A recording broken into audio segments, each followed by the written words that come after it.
Folks, welcome back to the Mind Your Miles podcast. My name is Nick Hill, and I'm here with my boy, Will Baldwin. Will, how are we doing today? I'm great, man. Excited to be back with you. Excited to talk about working out. Oh, it's going to be a barn burner today. I'm very excited about today's topic. Before we get into that, though, Will, how are we doing? What's going on? How's the running going? How's life? Anything sticking out for you right now? Bro, running's picking up. I also have a good tan right now, as you can see. You We're are ending. looking golden. Love it. Yeah. You're glowing Uh, right now. I think I finally figured out a lot of stuff with my foot. I'm embarrassed, but I've become a insole orthotic guy, which I used to make fun of those people a lot. So I apologize for all the bad things I said about you guys. Um, but yeah, my right foot is pretty different from my left in a weird way. It's pretty turned up, and so I've seen many doctors, podiatrists, physical therapists, and yeah, most of them have kind of concluded that I would need some type of orthotic help in there, and I think they were right. It's been working. Haven't had any pain. Ran 70 miles last week. Probably similar vibe this week, and yeah, starting to get some fitness going. Not great, but not bad. So yeah. What about you? That, How's your that's awesome, man. I'm glad that I was with you when you picked up your orthotic, so I got to see it in person. So I'm glad that Oh yeah, you uh, were. That's crazy. it is crazy. Yeah, I'm glad it's working out for you. I am not going to apologize for all I said about orthotics. I will never apologize for that. So we can be on opposite ends of that. But I Well, understand. I understand for your specific scenario and for what you have going on, how it could work and make a really good difference. So that's awesome. caveat, as we both know, they often are bad and they're overprescribed, and not everyone's good. I mean, probably like coaching, they're not all good, not all the same. We're not out And here telling people to buy super feet green with every pair of shoes that they have. or So even that like, I mean, or even the ones you get from like a podiatrist, those are even worse because they're usually bigger, way more expensive. I mean, mine are like $400. Um, but yeah, like I had a pretty weird deformity that I've always had, and it was starting to cause problems. But yeah, I mean, we both worked in shoe stores, and I remember people coming in with these giant things, and it wasn't really clear what they did or what issue they were solving. And they fit in almost no shoes. They made people really unstable, and it just felt like they were doing it to do it. Like it didn't have a purpose. So yeah, I used to have a bad opinion about them. Hey, but for if you need them and you have a specific deformity, like you said, it works out great. That's what we're looking for. Yeah. For me, I have a pretty kind of similar-ish story for running. I've put together maybe my best, most consistent, like last 6 to 8 weeks that I've done in 2 years ish. Like That's couple cool. couple 50-mile weeks. I've been flirting with 60. I'll be up around 60 this week, and so fitness is coming along. I'm not fast. I'm actually also the heaviest I've ever been in my entire life. I weighed in at a whopping 195 pounds. So I, I'm almost a Clydesdale. So that's taken a little bit of getting used to, but I've been lifting a ton, so I've been putting on a lot of muscle. So we're kind of battling with the fact that I am running a decent amount, but I am a good bit heavier, but I'm healthy and I don't have any like nagging pains or injuries outside of just maybe a little bit of like foot soreness here and there. So really happy about that. Really happy about the trajectory of things right now. 195, but you're pretty tall. Actually, So my buddy Drew the other day said he was watching the pod and he didn't realize how big of a dude you are, height wise. 6'3". Yeah, I am a big dude. So I'm still like below average weight for my height for sure. It's Yeah, just that I put on a lot of muscle over the past like 6 months, which is a good thing I think, and filling into my frame a little bit more. But it was a little unnerving to see that weight on the scale when I've never been close to that before. And I raced, most you've ever weighed. oh yeah, by a good margin. I mean, I raced at 160 or just under 160. Wow. Which is probably not good for me, which is probably one of the reasons I did have a lot of injuries. I was maybe I was underweight, well underweight for a long period of time, but I feel great. My body feels good. Things are loosening up, and yeah, I'm happy where things are, and we're moving in the right direction. Should I tell my weight too now? No, you don't Is have that what to. We we're don't we doing don't the need to weigh in? tell. And I tell part of the reason I tell the story and I say it is because it has been a bit of a process and learning to deal with maybe the new realities of my body and who I am as a runner. And I've had to just like let the weight thing go. And it's been super healthy to not be concerned about it and just like be able to run and be healthy and be happy, not worry about that stuff. When I used to, Yeah. I don't want to say obsess over it, but be much more concerned about it. And I think it's just a lesson I think a lot of runners could probably just like, hey, like doesn't really matter if you're eating well, you're healthy, you're able to run, and you're eating enough. Like what the scale says doesn't matter at all, and that's kind of for everybody. We should really get a nutritionist on to talk about that. Because obviously we could, but it's better with a professional. But that is such a real thing, and I get questions about it all the time, and I can only like surface level answer them. But one of the most vivid memories I have, the greatest race I ever ran in my life, my senior year conference. I won the race. I've won like hardly any races ever. I won this one. Standing on the start line, I remember like looking at my thighs and just being like, man, I feel kind of big. Like my thighs are too big. And like I just having these like weird negative thoughts, then went out and ran the greatest race I've ever run. And I've always known that there's very little correlation to me with like weight and like even looks and stuff. Like I can get pretty small and I don't run super well down there. And so I haven't really weighed myself in many, many years because those numbers just don't like mean a lot. And with life and running, like that, my numbers will just shoot up and down throughout the day. Like, especially if you're like training a lot in the summer, it's like you'll shed a lot of water from a big run, come back and eat an insane amount. And so I can only imagine what it's like throughout the day. I would guarantee there were times where I was having like 8-pound swings in both Oh, directions. So, we all taken like the 10-pound dump where you just oh my like God, man. you feel like you're just a totally different person afterwards. Like you So do the quiet feel part out loud.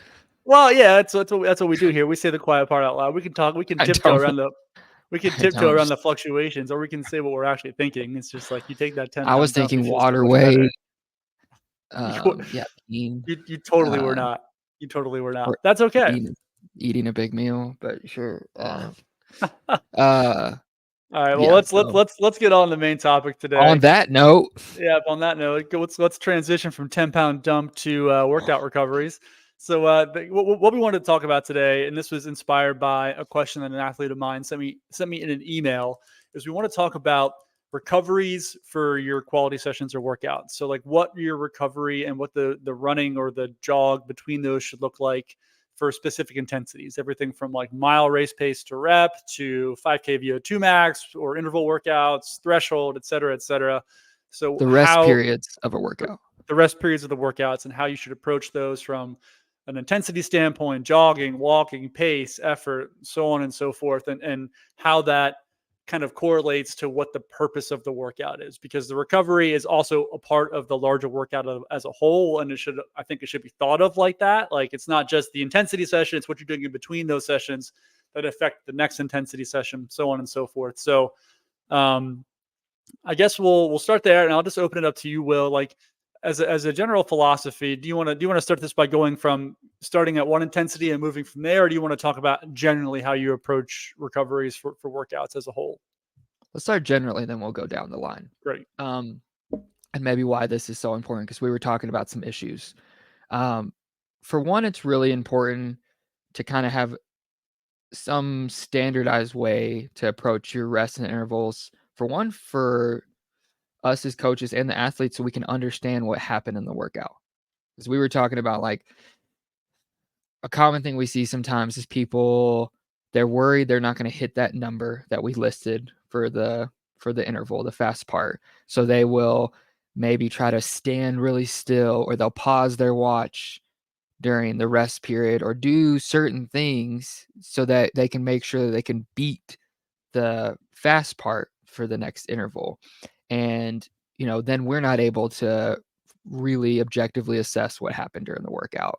And so the rest impacts the workout an insane amount. Like if we were to stand still versus walking versus jogging versus how hard we jog, how much rest is taken, it all really impacts what happens for the rest of the workout. Yeah. So what do we think of like general practices? Can we have general practices for for rest and recovery, or is it really super workout type dependent? I think we can have general rules. I think one rule is don't stop your watch. So Yeah, between never stop your watch. We want it running the whole because time when because we're possible. off assigning a time. So for most workouts, unless it's a distance based recovery, but that happens for me less frequently than time based recovery. Like in a threshold session, you're going to have 90 seconds recovery between. If you stop your watch and stand there for 30 seconds and then turn your watch back on and then jog for 90 seconds, that's 2 minutes of recovery. So we're affecting the workout. So I think my big rule number one would be don't stop your watch. If you want to stop and catch your breath for a few seconds, like that's fine. Keep the watch running before you get going again. And the big reason about that, and you kind of wrote this in your notes, is a lot of workouts we write, they're designed to spend certain amounts of time in certain zones. So like when we do threshold work,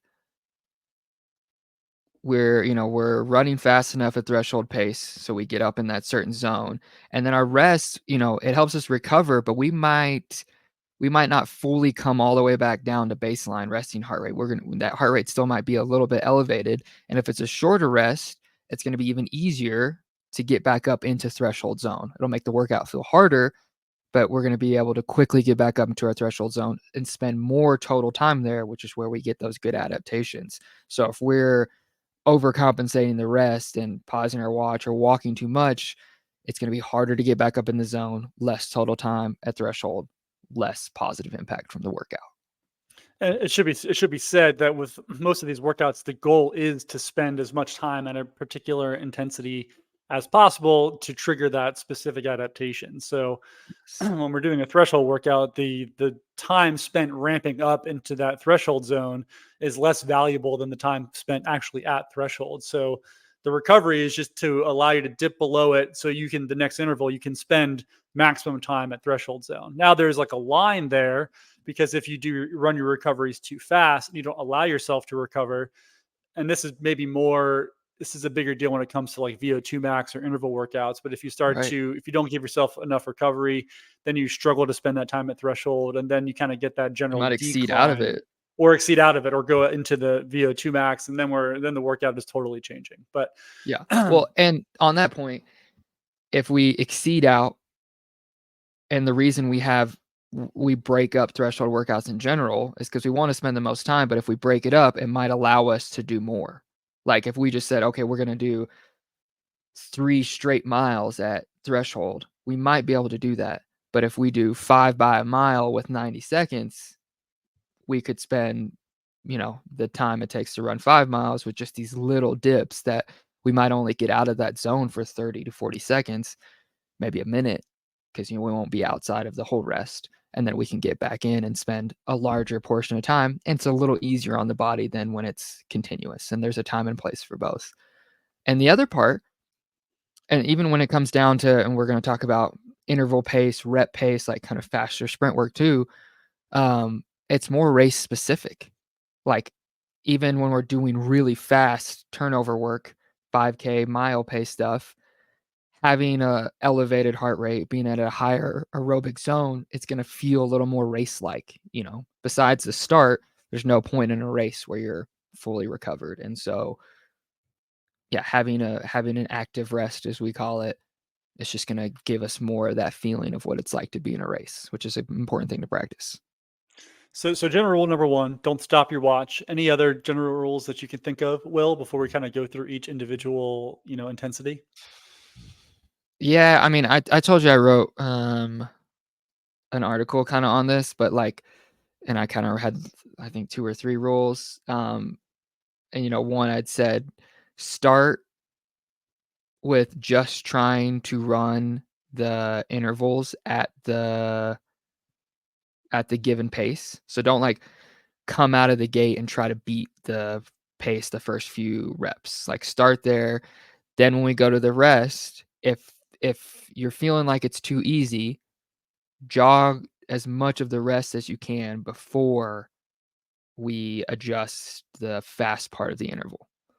So start with the rest first, then the interval. That was my, because sometimes people like really want to beat it. Like this feels easy, and it's like most workouts, the first 2 or 3 reps feel kind of easy. So don't like lean into that feeling and rip them and then walk the rest. So if we're going to adjust, I always say start with the rest first. And then, as you get through the workout later on, you can think about adjusting the fast part of the interval as well. I don't know if I have any other general rules besides don't pause your watch. Okay. Yeah. Well, then let's just kind of go through the specific ones, and then we can kind of talk about each one. Let's go Start with T. slow. That's the most common. I was going to say, well, we should either go slow to fast or fast to slow. Because if I we guess just we can start, start with M. M, you're right. Okay. let's not bounce around. I like an order to these things, Will. So Fine. let's start with our work. Let's go fast to slow.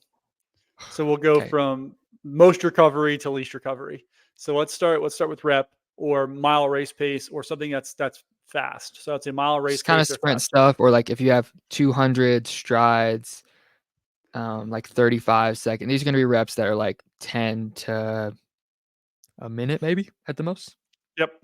My general rule of thumb for this is if we're going by time base, it's going to be twice the time that you spent at intensity. So if you do a 45-second rep, then you will take 90 seconds of recovery, a very easy recovery, or equidistant. So if you do a 200-meter rep, you do a 200-meter jog, 400-meter That's rep, probably 400-meter jog. on the track, the most common one we've done a million times. 200 really hard, 200 jog.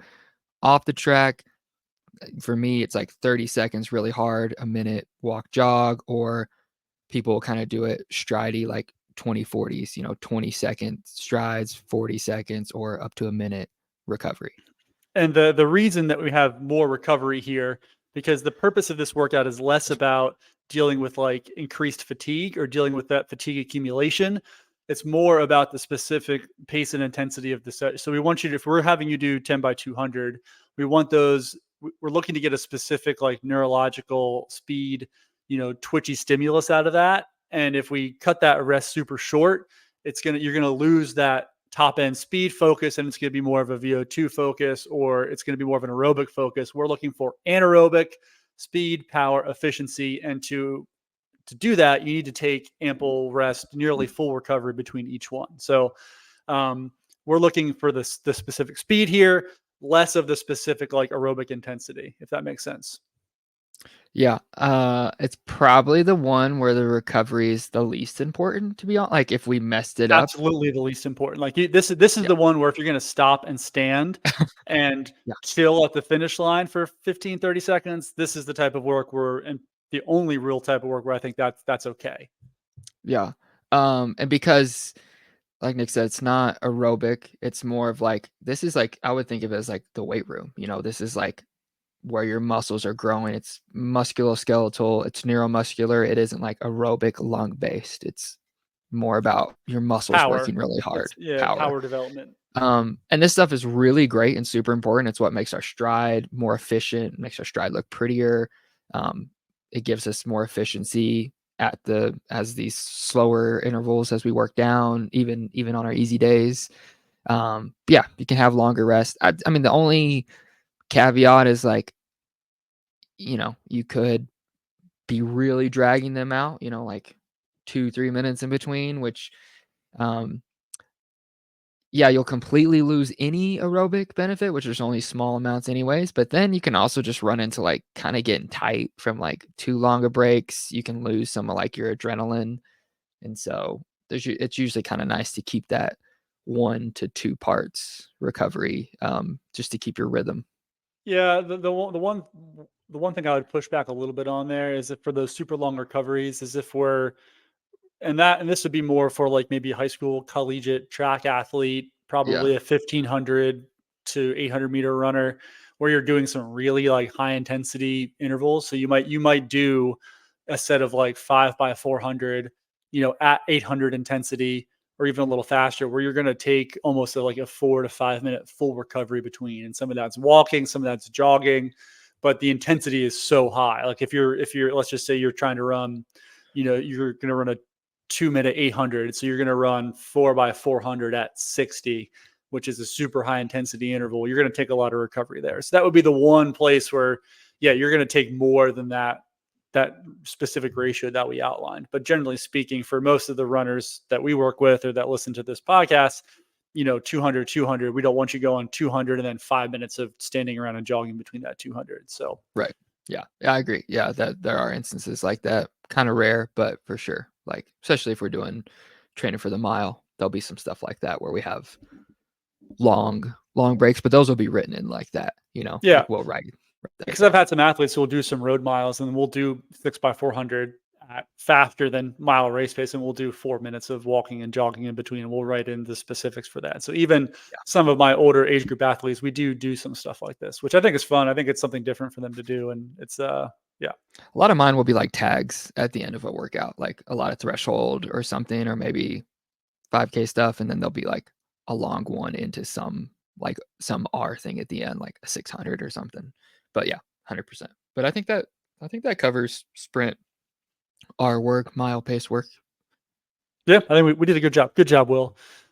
Let's move on to I work, interval work, VO2 max, higher intensity, longer intervals. I would say in general, we're looking at stuff that's going to be between a minute and 3 to 4 minutes in length. Does And that this sound is about like right?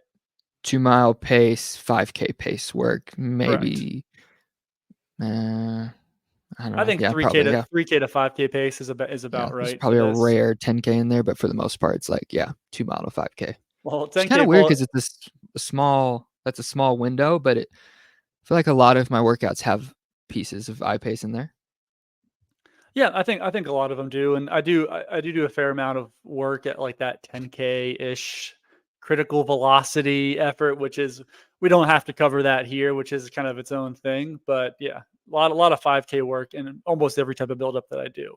So in general, the rule of thumb here, again, if we're going time based, is going to be it's going to be equal recovery is equal to the duration of the interval. So if you do a 2 minute interval, we're looking for a 2 minute recovery. I would say primarily a jog. You may be a little bit of walking into a light jog, but we're keeping those the same. And like we talked about earlier with some of the threshold stuff, like we want your heart rate to get up to that kind of VO2 max level, that higher intensity level. We want to dip down below it for just a little bit, but we want you to be able to easily get back up into that VO2 max level. And if you look at like a heart rate chart for like a higher intensity VO2 max workout, like the first couple intervals you spend kind of building up to be able to spend maximal time at VO2 max. And then the recovery is just short enough that it's still easy to get back up there and you can maintain that level. What we want to avoid here is, walking too much, getting too much, letting that heart rate get too low, and then having to ramp way back up to the correct level, where then you're not getting the maximum amount of time at the desired intensity level and not getting the maximum adaptation from that. I have a lot of things to say about iPace. For one, you mentioned the 1-to-1 ratio, and I'd like to point out that and we probably have some semblance of ratios on all of these, and it's not necessarily stuff we came up with. These are things that have been studied in labs for a very long time by lots of people, and pretty good consensus of and there's reasons behind it, because it's generally the most amount of, like we were talking about last one, it's the most amount of work we can get out. Like the same way when we break up threshold workouts, we know how to break them up in the way to get the longest workout most time at threshold pace or I pace. And it's a combination of all that research, our own training, and then watching people and adjusting those. But yeah, it's not necessarily things we're just coming up with of what we think iPace would be good at. These aren't vibes. We're not just doing this based on vibes. Like like you Well, said, tons and tons of research here, and a little bit of vibes. Always vibes sprinkled in. yeah, a lot of science, some vibes, but yeah, we've done all these workouts literally hundreds or thousands of times. I mean, I guarantee I've done 1,000 200s, like 200 on, 200 off, and so we also know what that feels like, and we know how to extend, or what happens if we run too fast on the interval or fast on the rest. And we've also watched it thousands of times coaching people, so it's just a lot of feedback. So just kind of give us that Benny of the doubt, that we know what we're doing. iPace though, dude, I was saying our pace is rep sprint work is kind of a weight room extension. iPace interval work, that 2-mile pace, 5K pace, is the perfect blend of threshold and that kind of neuromuscular weight room stuff. And I think it's a little neglected. For one, it's really hard. Like if either of those systems are a little lacking, it'll be hard to do the workout. Like if your legs aren't strong enough, or if too fatigued coming in, or your lungs aren't up to snuff, like it'll be hard to make that transition. And the workouts are usually pretty hard and challenging, like It you go hurts. do, yeah, I pace, I intervals hurt, and I think it's one reason why people don't like to do them, because it is, I think, the most uncomfortable of any of these intensities by a pretty healthy margin. yeah. I think it's probably the most neglected too. Um, but yeah, I think it's great. And it makes it complicated because of how hard it is, because it's probably the highest portion of like a failed workout. Like even if you take that interval, or you take that rest interval like you're supposed to, there's a high percentage when you come back you won't be able to hit, not crazy high, just higher compared to the rest. And so what do we do? What do we do when that happens? What's our contingency plan? Sorry, I zoned out for a sec. I didn't hear what you said. I Oh didn't my hear what God, you Nick. said. I was Terrible saying, podcasting. what do Yeah, we I do? just What do we do because there's a higher percentage that high pace workouts can go sideways? yeah, What I do think we when do I-pace workout goes if sideways, that happens? it depends on what the sideways is. If we're talking sideways is that we're not hitting the paces that are prescribed, but the intensity is still there, I think we finish the workout and you just run whatever paces that you're able to run and hit that You use required effort. intensity. You use effort, correct? You base it off of effort. I think and sometimes if you go too hard too early and it's more of a muscular thing, like you start to rev up muscularly, you get lactic acid or waste buildup and the legs start to burn. That's probably one where you're just going to have to stop the workout and reset and try another day, because it's just going to be way harder to get back from in general. So I think it depends on like what is causing said failure. If failure is you can't hit the paces, but you can still sustain the correct effort, you do that. If failure is I've gone way too hard and now I've totally burnt myself out, it's a stop and reset and we'll come back to it a different day. One big sign of failure is you get real crazy in your form, especially at eye pace. Like people, and rep pace too, but people will like just start flying around. You look crazy. And that, if like 20 seconds in, you're kind of punching the air and looking wild, that might be a sign. But it's one thing that makes coaching hard, because like, yeah, the paces are helpful and important, but sometimes people don't know how to, like, they get out there, they're 2 reps in, they're like, man, I'm not going to hit what's on the sheet today. And it's such a hard skill to teach people of like, okay, but if we dial it back 10%, could you still go and do it, and with the same energy and enthusiasm, even though you're not going to hit any of the paces, and some people are just like, nope, I missed one, it's over, I suck. And that people, I don't know, I do a bad job of explaining that, and maybe this will help, but Well, on that, I think it's the hardest intensity to coach virtually and not in person. Because when you're coaching an eye workout in person and you can see all the visual cues that can tell it'll be you, real quick. yeah, There'll be a rep like, all right, we're gonna adjust, we're gonna do this, or we're gonna go from 600s to 400s, or yep, we're gonna slow it down. We're gonna cut the total of the interval, like, and then it's really easy. Like, hey, no big deal. It's not your day, but we're gonna cut this a little bit. Just finish the workout as executed. Easier to not let your athlete get into your head in person in those circumstances.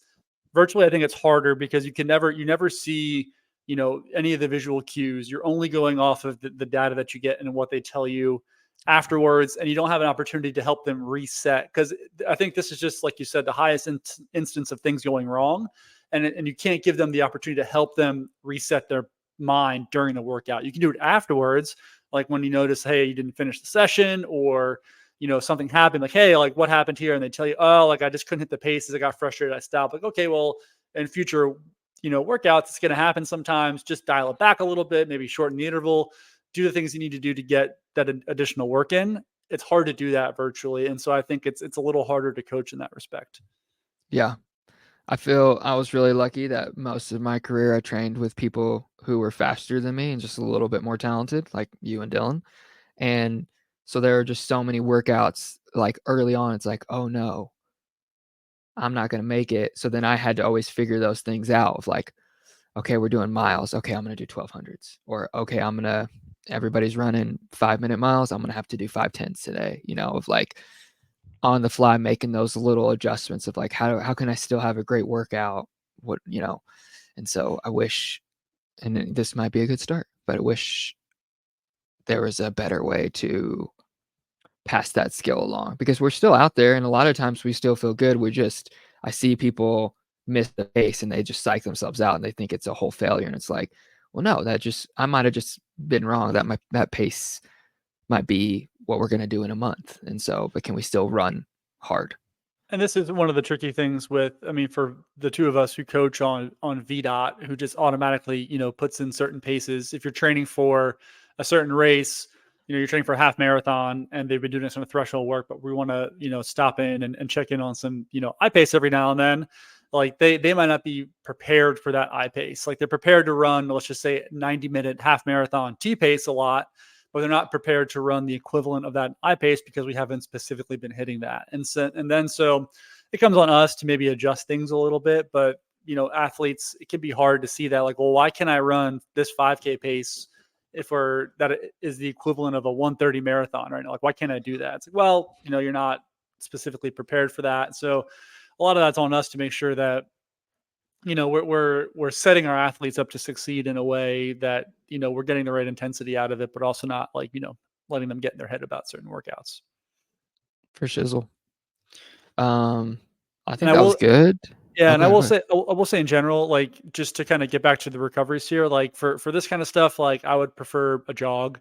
Again, maybe it's like a All right. Yeah. stop and walk for 15 seconds afterwards. Don't stop the watch, catch your breath, get your arms up a little bit, and then, shuffle jog it out and keep moving. I'd always prefer you to keep moving in most of these. And it's the same for eye work. If you have to stop, maybe the last like 2 or 3, you're really bent over, sucking wind. But for most of the session, you should be able to keep moving throughout that. Yeah. And I always bring this up, but there's been several studies that have shown you clear out the lactate process better through a really light jog than you do standing.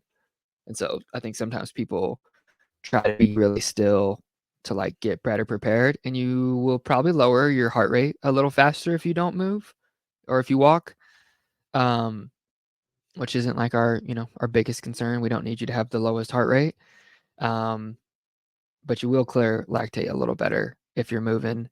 But yeah, it's very, very normal and common when we're doing harder stuff like this, like really hard interval work, that, say it's a 2-minute rest, like maybe the first 15 to 30 seconds are a walk, and then you start jogging really slow.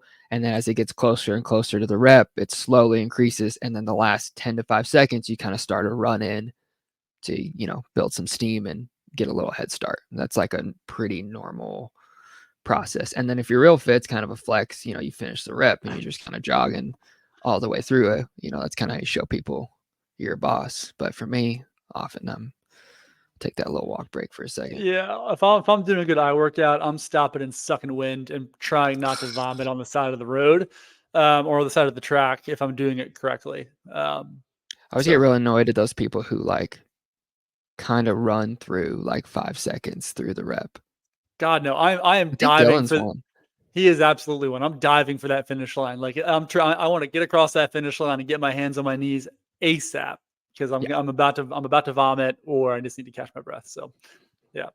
So let's move on. Let's go to threshold workouts. And this is probably these workouts probably make up the bulk, I would think, of what we do with most of our athletes. 100%. It's like 80% of what we do. Yeah, because Probably. most of what we're coaching is half marathon, marathon that will occasionally dip down and run a 5K or a 10K here and there. And we'll hit eye workouts consistently, but we're going to hit threshold workouts much more I feel like frequently. I is usually like a dessert for even R. I and R are usually like add-ons often for me on threshold pace too. Yeah. R, It's I pretty. don't add on a lot of I, but I will add on a lot of R. Like if you're going to do 5 by mile, we're going to do, 3 or 4 200s at the end of it. Oh, I'm adding some I, baby. Interesting. I'll have to pick your brain on that one and see how you integrate that. Stay tuned, future Mind Your Miles podcast. So T workouts, and I would say like the recovery is shorter, but I don't really have like a hard and fast rule for this one necessarily. I Well, think can in we go over general, what T is? yeah, go ahead. T stands for threshold, which is either, depending on what system you're in, aerobic or lactate threshold. But I was about it's to ask, Will, is it aerobic threshold or lactate threshold? it's neither, because you're testing neither, but it's both. Which is, the zone right up until, we're staying under that threshold of where we go over and become to a level that we're producing too much lactic byproduct, or we're getting out of a aerobic into too much of an anaerobic zone. And threshold pace is really important. There's been a lot of people who have studied that the more you do, the better you get. I think it's often known as like the best bang for your buck of a training intensity, meaning, if you could only do one intensity, you'll probably see the most improvement from spending time there. It's incredibly safe. Both I pace and R pace, faster work has a higher probability of injury risk. T is a little bit lower. And so it's a little bit of the gold standard of aerobic distance training. Anything I left out there? No, I love T pace. It's the best. Yeah, it's the And my own bomb. And personal training.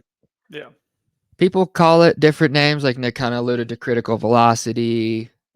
People call it lactate threshold. You see LT a lot. A lot of triathletes, cyclists, people say LT1, LT2. They break it up into these two different zones. AT, aerobic threshold. There's a lot of names, but it's all about the same definition, and it's usually, for most of the time, it's somewhere around the fastest you could possibly run for an hour. So for a lot of people, that means it's going to be probably close to their 10K to half marathon race pace, PR pace, which obviously changes throughout the year. Yeah, it's the bomb. We use it a lot. And so from a recovery standpoint in general, like we're going to see less recovery than I work and R work. And generally speaking, it's going to be more of a jog, less walking and standing. So more moving, dynamic recovery, less static standing around recovery. Again, I don't really have a hard and fast rule. Generally speaking, if it's under 5 minutes or under a mile, it's a minute to 90 seconds of recovery between each threshold rep. And then anything over that, between 2 to 3 miles or 10 minutes, 15 minutes, will be 2 to 3 minutes of recovery between that. And that's active recovery. That's moving. That's my general rule.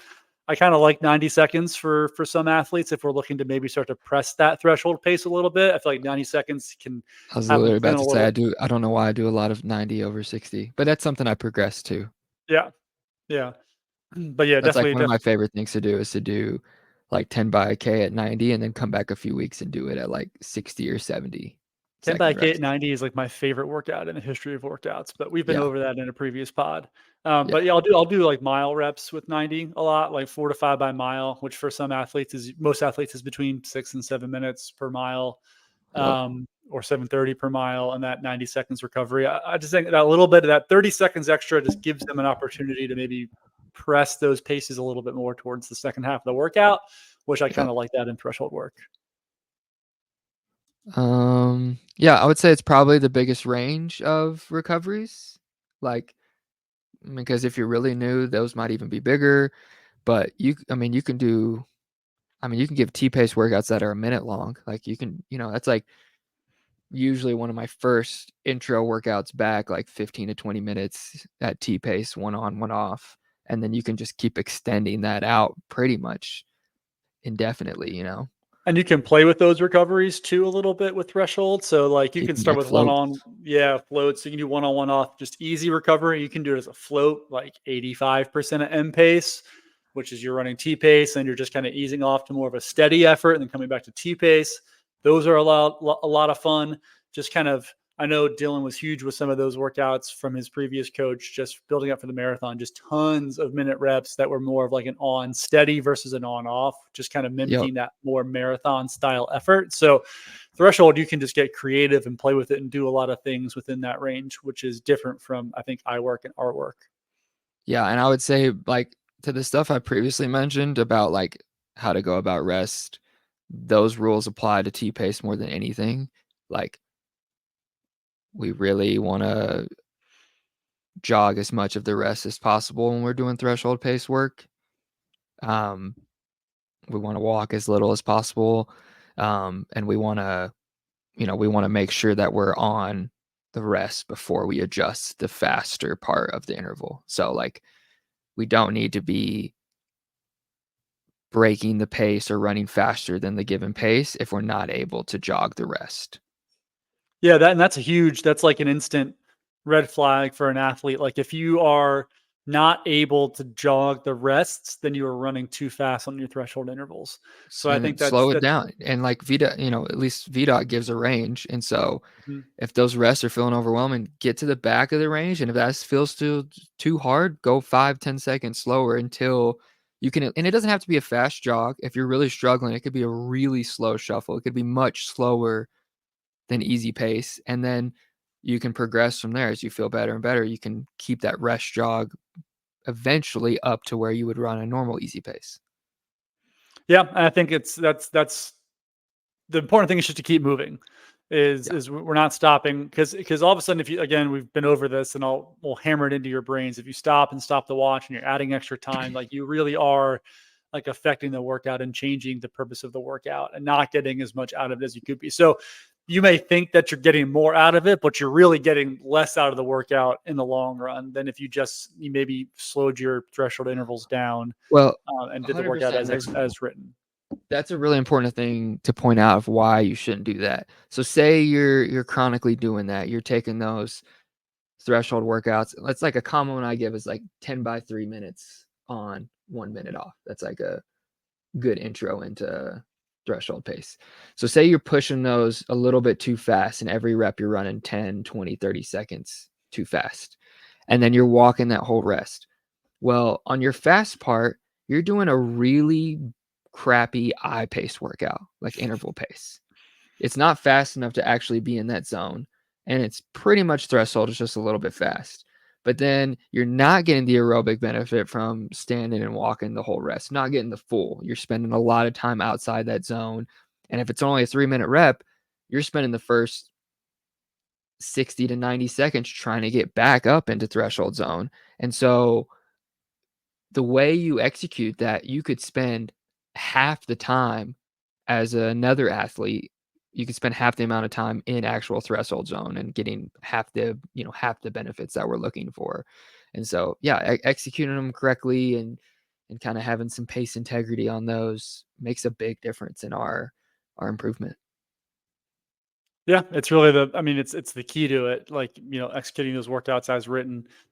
And that's just in general. Like, the paces are what they are for a reason. And we want to see you, over time start to push and progress the paces a little bit, but we want to see that within the format of the workout. Like if you're able, say we have scheduled just because it's a round number, 5 by 5 minutes at 6 minute pace. Yeah. And with 90-second jog, and you're able to maybe run those 5 minutes by 5 seconds per mile faster than you did a couple weeks ago. Great. Let's do a 60-second jog. You're still able to do that. Okay, good. Now we're able to maybe progress your threshold pace and progress your VDOT because you've reached a new level of fitness. What we don't want to see, like Will said, is you running those 45 seconds faster per mile and then taking 3 minutes of recovery, walk, standing, stopping your watch, and then doing the same thing over again. Like that's not real improvement. Real improvement is Well, that and small. for us at coaches, we're going to get so much more if we can extend our reps at threshold. Like if we can go from 3 minutes to a mile to 2 mile reps, like ideally you'd like to get up to be able to do 3 to 4 times 2 mile at T pace. But that's really hard to do. And you have to walk your way up that. And so, and then once you're doing really big chunks, then we can start to move the pace down. But if you haven't gotten there, um, if you're not able to handle those rests, it's hard to tell where you're actually at, and it's hard to extend those out. Because yeah, when you can do big chunks of threshold workouts, man, you can get really fit without Yeah. having to sprint a bunch of sessions and grind yourself, to a pulp. You can become really smooth, and it's very race specific. So that's the dream. Any more on anything else on threshold? No, I think that was pretty solid. So we'll touch on M real fast. There's really not much, and that's a marathon pace, marathon effort. Not a lot to say here. I mean, most marathon workouts, you're not going to have like a lot of recovery periods or rests, and if you do, like I'll do a workout where we're doing 5 by 2 mile at M pace with a half mile of easy jogging or fast paced jogging in between. If you do, for me at least, it's going to be right at your standard E pace or even a little bit faster as indicated. But generally speaking, these are longer blocks with less recovery. Sometimes we'll do like big things. We'll do 2 by 5 miles with a mile of easy jogging in between. That's just like you're just going from marathon pace to your standard E pace back to marathon pace. We're not shuffling, we're not stopping, we're just continuously going through that. So I would say in general, the recoveries are a little less specific here than they would be for I, T, or R pace. Yeah. Yeah, sometimes I'll have like shorter chunks, like this one workout I give a lot that I've really liked lately. It has like it ends with 10 by 4 minutes at marathon pace and 1 minute jog, but like you're saying, like that's even a higher expectation of like there should really be pretty strange if you were walking that rest at all. Like that could be a pretty floaty e-pace rest, and like Yeah. it could That's a be at session the that should feel like crazy smooth. Like yeah, yeah, you're just flowing from one pace to the other. You're not, struggling to maintain, yeah. that effort. You're changing paces. You're not necessarily like it's not a rest or recovery. You're just slowing down a little bit to get back on. You're just switching gears, like going from second to third in a car. Just like, oh, we're going second to third, third to fourth, back to third. That's all you're really doing there. Not big, we're not going from fifth to first, anything like that. Yeah. For those of you who have driven a manual car in your lifetime. Yeah. Yeah, but yeah, the same thing. Like, I'll give a couple. I stole one from Mike Smith that I give a lot. He would do like a lot of like mile at kind of marathon pace, 1 mile easy. But same thing, like on good days, you can be kind of pushing that easy a little bit more than regular. Yeah, that's pretty standard. Not as crucial, groundbreaking stuff on the rest on the marathon stuff, but just because there's not as many of them, like same thing. Like I'll do 2 by 5 miles or sometimes, but like I don't know, the rest isn't really as crucial as the Yeah, the adaptations we're looking for maybe a little bit less specific than what we're yeah looking for with like threshold interval. It's more of just like an effort, less of a certain intensity we're looking to be in for periods of time. So we're just trying to yeah get you used to that, get to give you the neurological stimulation of running 5 miles at M pace. Less of like, okay, we need you to be in this intensity range for 40 minutes or whatever. So, you just muted yourself. my mic keeps getting unplugged for some reason. So bad It's connection definitely there. unplugged. You sound way different now. Oh, now I sound terrible. We're not going to edit this, but we'll You've just go ahead. changed, bro. I know. Plug your mic back in. All right, we're back. Hey, let's go. Back on the podcast. That was, I mean, I think we kind of nailed recovery stuff. Oh, let's kind of actually last thing, let's touch a little bit more on floats. We've kind of talked about in other stuff, but I in a typical marathon block, I might do 1 to 4 workouts that have a float. And so when we say float, those rests are typically rests that are even faster than an easy day pace. So it's a rest that isn't that slow. It's a pretty fast moving jog. You're going from like M pace to like 85% of M pace. You're just shifting down one gear, really. Yeah. And for those rests are even more important than anything else we've talked about because there's something very specific we're trying to do. And there's a couple famous coaches that have really popularized those of, sometimes when we do those floats, so say we're going from marathon pace and we're dropping 30 seconds per mile slower or something like that, which isn't as slow as our easy day pace. But it still often will give us enough reprieve to like get rested and be able to come back and hit the next interval. But you're kind of really staying in that almost complete same aerobic zone. So, you're able to extend the workout out and spend a lot of time in that specific marathon zone, without those, big chunks of coming back down and actual rest. And so, yeah, you got anything else on floats? Not really. I mean, personally, I've maybe moved a little bit away from it, like a true float workout more so than I used to. I find it just hard to have athletes like execute it correctly. That's hard. So there are some athletes who I trust who I know can do it, but I think for a lot of athletes to explain the purpose of a float, it's just hard to get that across to the point where I'm confident they're going to be able to do it correctly. So we'll just do something different that's related. That's still going to spend a lot of time at marathon pace. But yeah, I think yeah, you pretty much summed it up, and I agree with what you said there. I don't have much to add to that. The other thing we can talk about too is like, and we kind of talked about this with T workouts, is like a lactate shuttle, which is again kind of a float system. That's So a float, yeah. at 1 minute slightly faster than threshold pace, 1 minute slightly slower. So you're kind of just going in between those two zones a little bit. Same kind of idea as the marathon pace float. So you're spending a lot of time at a specific intensity in that Bro, regard. that's very funny you say that. For a couple people, I programmed like a shuttle week in a marathon block where the middle workout, because like the midweek workout's usually a little shorter. That one's like a threshold shuttle, so like a touch faster. 1 minute. It's usually like five times 5 minutes, where the first minute's a little slower, the second minute's a little faster threshold, and then the weekend one is the same thing with marathon. And that one I've done a couple ways. I usually do it with Ks. So 1K, like either at marathon pace or a touch faster, and then 1K just a little slower, and we'll do 2 by 10K.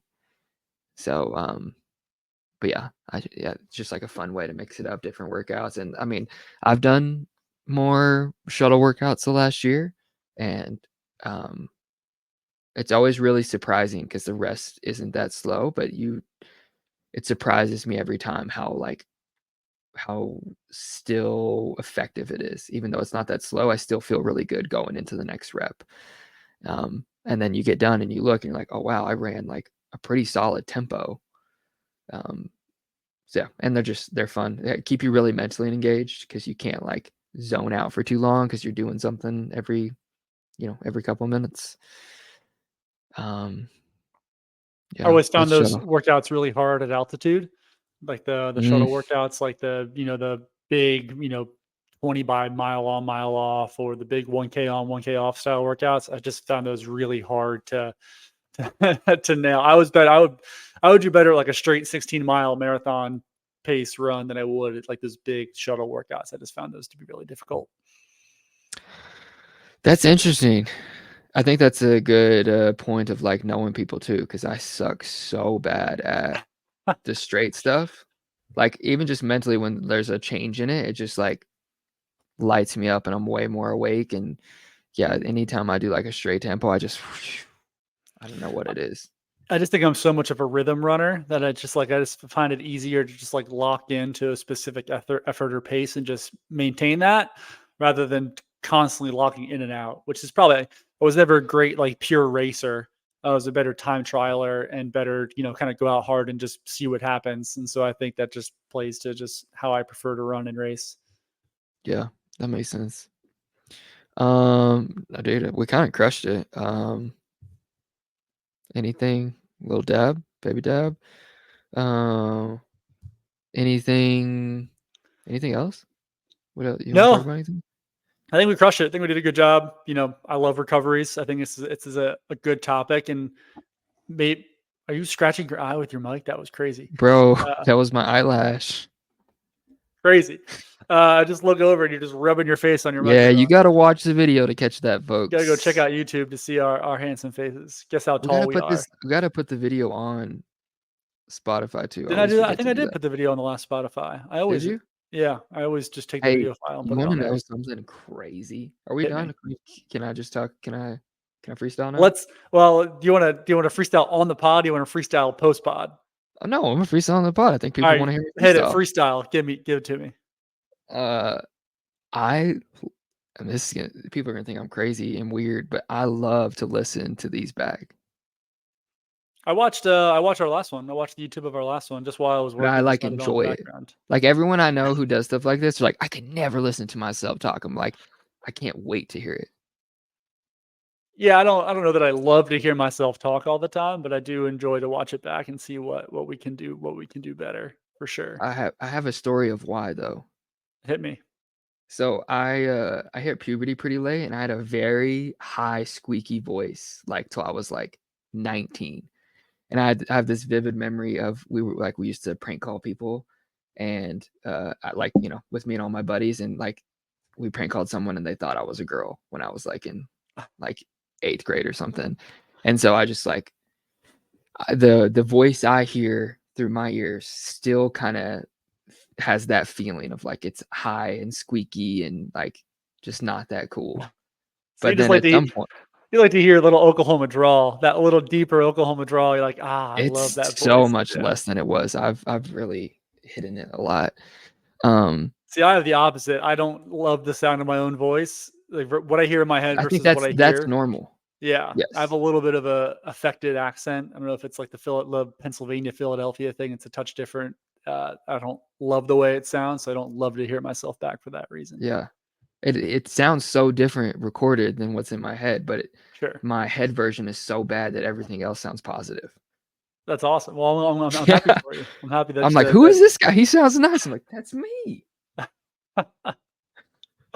Well, hit us in the comments. Let us know how much you love to hear Will's voice, so we can pump up that Dylan ego a made little fun bit of it. He more. said it was too raspy.